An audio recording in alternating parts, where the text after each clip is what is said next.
Good afternoon, everybody. Thank you to the one that. Bonjour à tous. Merci aux organisateurs. Merci de rester là pour m'écouter parce que vraiment, il pleuvait ce matin à Bruxelles et voilà le beau temps ici à Malte. Voilà, alors je représente cette initiative. C'est quoi? C'est le partenariat le plus grand de la santé en Europe qui est financé. Voilà, la Commission européenne est en train de travailler sur ce programme jusqu'à 2020. Ensuite, nous avons les autres associations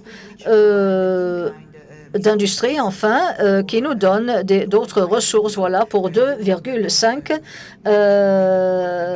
milliards d'euros, et donc ça c'est important. C'est Horizon 2020 et les programmes qui est en train de donner le reste. Quelle est notre mission? On est là pour faciliter une collaboration ouverte dans la recherche et avancer le développement et accélérer l'accès du patient à des médecines personnalisées pour la santé et le bien-être, spécialement où il y a le besoin médical. Évidemment, la douleur tombe sous ce chapeau, n'est-ce pas? Et voilà pourquoi, spécialement la douleur chronique, c'est quelque chose qu'on voudrait alléger, récemment, j'ai confirmé ça lorsque j'ai entendu il y a tant de personnes qui sont vraiment affectées par ça.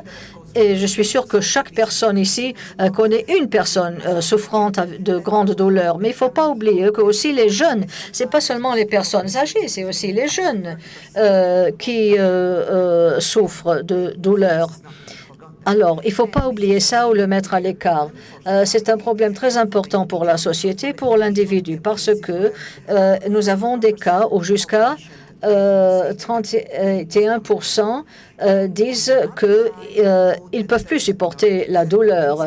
Et d'autres qui ont, comme vous avez dit déjà aujourd'hui, spécialement lorsque nous avons une douleur chronique, naturellement ça peut mener à un manque d'emploi, au chômage. Donc, notre travail, il faut regarder un peu à notre budget.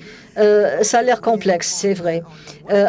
D'une part, nous avons le financement du programme Horizon 2020. Et ça va pour notre projet des universités, des entreprises petites et moyennes et d'autres parties prenantes qui sont notre bénéficiaires. Mais on ne peut pas dépenser un seul centime de cet argent si, premier, nous n'avons pas les ressources qui sont engagées par les industries participantes à notre projet. Et maintenant aussi, nous avons la possibilité d'avoir des ressources, non seulement conjointement avec les industries pharmaceutiques, mais d'autres industries aussi, n'importe quelle sorte, comme par exemple des charités, et d'autres organisations de financement, comme par exemple, nous avons le cofinancement avec le Gates Foundation. Eh bien, ce que nous faisons, c'est ça. Alors, nous avons un projet de collaboration, un partenariat privé-public où nous avons l'industrie et les organisations académiques, des docteurs, les patients, n'importe qui, tout le monde travaille conjointement et crée un petit partenariat, pour chaque projet, une petite communauté dans chaque projet. Les chiffres que vous voyez, c'est de 2016. C'est déjà dépassé. Mais nous marchons sur ces lignes-là. Nous avons tant d'organisations qui participent à ce projet, aussi en tant que régulateurs. Et tout le monde travaille dans un esprit de collaboration afin de pouvoir améliorer le développement. C'est pour ça qu'on a appelé une initiative de médicaments innovantes. Disons que la recherche de Blue Sky a besoin d'être développée de plus en plus pour devenir un projet concret qui peut passer aux patients et à ceux qui donnent le soin. Et voilà, ici, nous avons aussi un aperçu de... comme vous voyez, nous donnons des finances à plusieurs domaines. Et voilà, nous avons des secteurs aussi où la douleur est impliquée. Voilà, nous avions le IMI 1, 10% de notre budget est allé dans ce domaine. Comme vous voyez, la plupart est allé au désordre infectieux. Mais naturellement, ça se comprend, ça, parce que c'est un défi pour tout le monde. Alors, pourquoi est-ce que nous avons besoin de l'IMI alors? Parce que nous avions besoin d'un développeur des drogues qui peut dire si on veut faire arriver le traitement aux patients. Voilà, c'est un problème parce que c'est un processus très risqué, compliqué, inefficace, c'est long, c'est coûteux.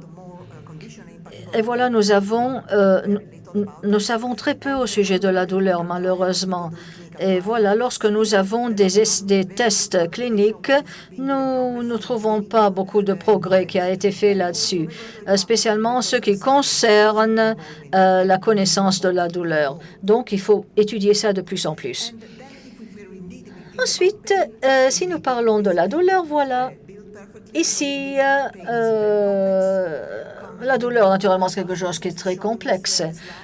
Comme vous voyez ici dans ces diapos, nous avons la douleur forte, chronique, nociceptive, neuropathique, viscérale. C'est compliqué, vous le voyez.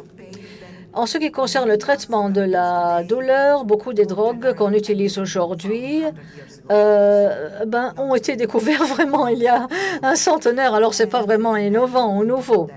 Et en sus de cela, si nous regardons le succès du traitement, on peut dire qu'à peu près un tiers des patients sont bien traités, soignés. Mais pourquoi est-ce que c'est si complexe et difficile? Parce qu'il y a une grande zone de manque de prévision. Donc, il faut travailler beaucoup là-dessus. Il y a beaucoup de causes potentielles. Donc, il y a le défi pour identifier quel patient peut être vraiment traité et avoir des soins personnalisés. Et aussi, lorsqu'il y a ce développement, il faut utiliser des modèles animaux qui sont très différents. Naturellement, parce que l'animal ne peut pas vous dire « j'ai mal ». Et voilà donc la complexité énorme de la douleur biologique. Et ça nous a empêché d'identifier des cibles innovantes. Et vous voyez donc que pour l'IMI 2, voilà, c'est très relevant puisque la douleur joue une partie importante dans ça.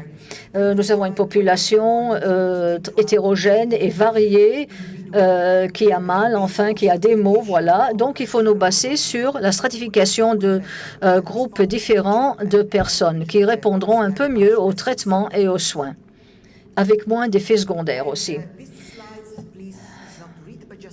Voilà, je ne vais pas lire tout ça, mais je veux vous dire seulement que nous avons un objectif très ambitieux que notre législateur nous a donné de ce qu'on devrait faire et chaque projet devrait faire ou bien pas. Mais même une fraction de ça, si on le fait, on peut aller très loin. Mais comment est-ce que nous gérons nos projets? On ne peut pas naturellement, comme je vous l'ai déjà dit, dépenser l'argent public si nous n'avons pas engagé nos ressources. Par exemple, il faut avoir des personnes qui travaillent dans une industrie sur un programme spécifique. Parfois, nous avons beaucoup des acteurs importants qui travaillent ensemble pour résoudre un problème qui n'aurait jamais été résolu sans ça. Et donc là, on peut financer. Alors, on calcule en euros, voilà, ce dont nous avons besoin. Après ça, voilà, nous faisons une offre d'appel et après ça, aussi il y a une consultation publique avec nos de conseillers, voilà, et la Commission européenne. Et nous avons une revue aussi où nous écrivons toutes ces données, voilà. Et la meilleure équipe est sélectionnée et travaille, prépare une préparation ample. Et donc, on peut financer. Ce qui est important pour nous, c'est que chacune de nos initiatives soit vraiment une clé. Ça peut être financé et d'apporter ensemble d'avoir un domaine équilibré pour faire face aux défis différents. Ce qu'on voudrait voir, c'est que le résultat soit transformateur pour l'industrie parce qu'on est là pour les aider dans leur business, mais spécialement pour le patient. Et bien entendu, pour le grand public. Donc, il y a une grande valeur pour le public. C'est important puisqu'il y a naturellement un impact public. En ce qui concerne la douleur, nous avons toutes les occasions pour faire ça parce que c'est multidimensionnel, c'est un problème qui doit recevoir une approche multidisciplinaire. Voilà quelques exemples. Alors, nous avons un projet qui est déjà fini. Nous avons le projet européen, le projet EAMI qui a été commencé dès son début, donc à peu près 6 ans. Nous avons un projet collaboratif avec 25 parties prenantes qui travaillent conjointement avec un objectif assez complexe et très ambitieux que les académiques, les docteurs, les patients et l'industrie, voilà, ils travaillent tous ensemble et arrivent à un bon résultat et ils reconnaissent un succès. Nous avons le consensus international sur comment nous pouvons mener des études cliniques. Ça, c'est très important pour le développement des soins. Ils travaillent aussi conjointement pour valider leur travail. Ratification de la part des poissons, ils ont développé des outils aussi et fait du travail très important dans l'effet placebo. Et finalement, mais certainement pas moindre en importance, nous avons eu des interactions de l'EMA, voilà, qui a laissé un bon impact. Mais pour vous donner seulement quelques exemples, vraiment, je crois que voilà, l'Union européenne joue un rôle très important afin de faire comprendre que la douleur, c'est une maladie du cerveau. Nous avons démontré que la douleur a un effet sur la cervelle. Donc, la structure y est changée. Et je crois que c'est très important et que nous n'avons pas bien estimé ça avant, jusqu'à présent. Ce que nous avons fait aussi, c'est de voir les types différents de réponses de la douleur dans les patients. Alors, nous avons le phénotype qui répondent à une douleur de pression. Enfin, nous avons eu des réponses différentes, oui, des tests sensoriaux. Et voilà, nous avons montré qu'il est possible d'avoir une nouvelle stratification pour diminuer la douleur. Ensuite, ce que je trouve soit très important et intéressant, c'est qu'ils ont bien travaillé pour prévenir la douleur chronique. Ils ont étudié des patients différents qui étaient en chirurgie. Et le fait important, c'est que, voilà, c'est tout à fait imprévisible de dire pourquoi le patient fait l'expérience de grandes douleurs post-chirurgiques. Il y a des facteurs psychologiques dans le patient qui sont très importants, qui peuvent vous donner une bonne indication pour cela. Donc tout ça, c'est des informations très importantes qu'on peut utiliser en pratique. Et finalement, mais pas moindre en importance, comme nous l'avons déjà dit, nous avons la douleur avec des morbidités. Naturellement, ça vient l'une chose avec l'autre. Des désordres du dormir, enfin. Donc, nous revenons. C'est une demi-douzaine ou bien 6. Quel est venu le premier, enfin? En général, voilà, si on ne dort pas bien, la qualité de la vie est dérangée. On doit avoir des modèles pour étudier ça, cependant, parce que si nous allons développer des soins, voilà, il faut pouvoir faire cela. Par exemple, ce qu'ils ont fait voilà, pour la douleur, voilà, on peut demander des volontaires, enfin, qui ne dorment pas bien, et voilà, on a étudié ces cas spécifiques, et en ce qui concerne la sensation de la douleur, bien entendu, ils ont fait la même chose sur les animaux, et les résultats étaient exactement pareils. Voilà, nous avons donc eu une validation dermatologique. Oui. Et comme je l'ai déjà dit, voilà, nous avons discuté aussi l'Agence des médecines européennes, enfin. Voilà, le résultat a été utilisé aussi pour le développement des nouvelles lignes de guide qui ont été récemment publiées. Et maintenant, à l'IMI 2, la douleur est très importante encore pour les études dont il s'agit. On essaye de trouver des solutions.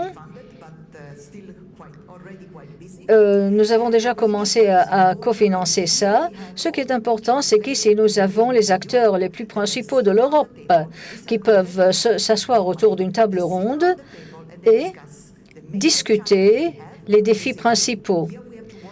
Ah, voilà un domaine où nous devons travailler ensemble. Sans ça, on ne va jamais s'en sortir. Et nous devons trouver les meilleurs scientifiques en Europe afin de pouvoir travailler conjointement avec nous. C'est ce qu'ils font. Alors, ils identifient les domaines où ils peuvent travailler ensemble et où il y a une valeur spécifique sociale, bien entendu, parce qu'ensuite, il doit former partie d'un projet IMI et il faut démontrer une valeur européenne afin de pouvoir utiliser le financement pour ce projet. Bien entendu, ça devrait permettre donc le développement d'un concret portefeuille qui mènera, bien entendu, à un projet qui adressera tous les défis différents. Et ça, en partenariat avec... ça marche toujours via une offre d'appel. Alors, il faut gérer notre argent avec grande attention. Comme mon collègue a déjà dit ça, nous avions le premier projet, NGN-PET. Alors, si on parle de la cervelle, on pense toujours aux neurones. On pense à ça.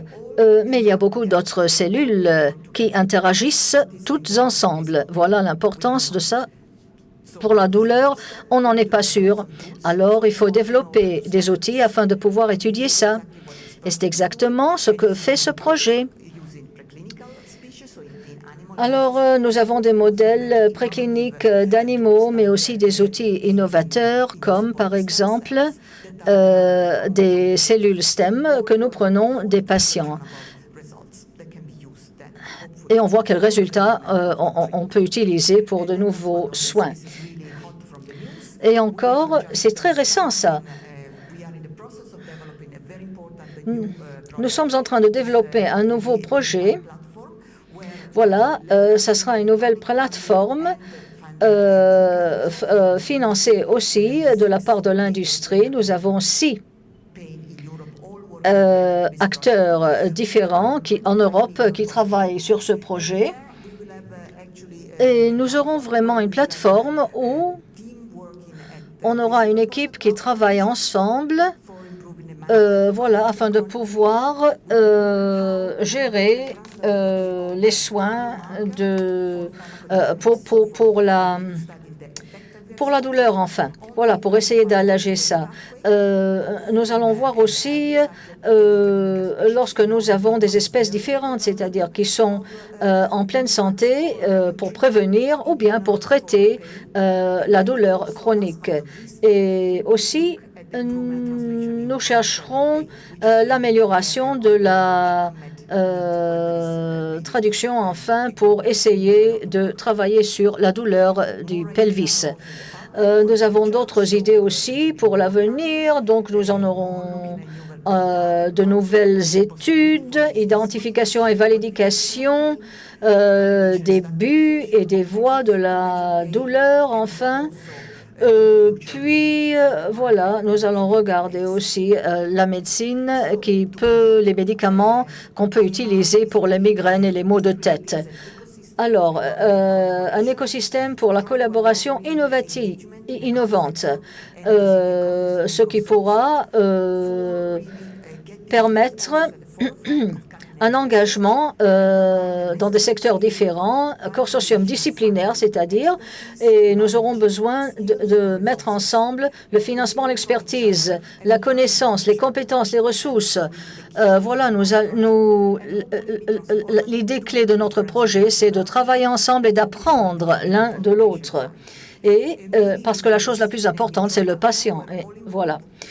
Et on espère que nous pourrons travailler en collaboration ouverte et nous pourrons partager le même défi. On espère que comme ça, l'IMI travaillera pour le bénéfice de l'Europe afin de pouvoir réduire les maux pour le patient et naturellement les difficultés pour la société et bien entendu contribuer pour la croissance économique en Europe. Je vous remercie de votre attention.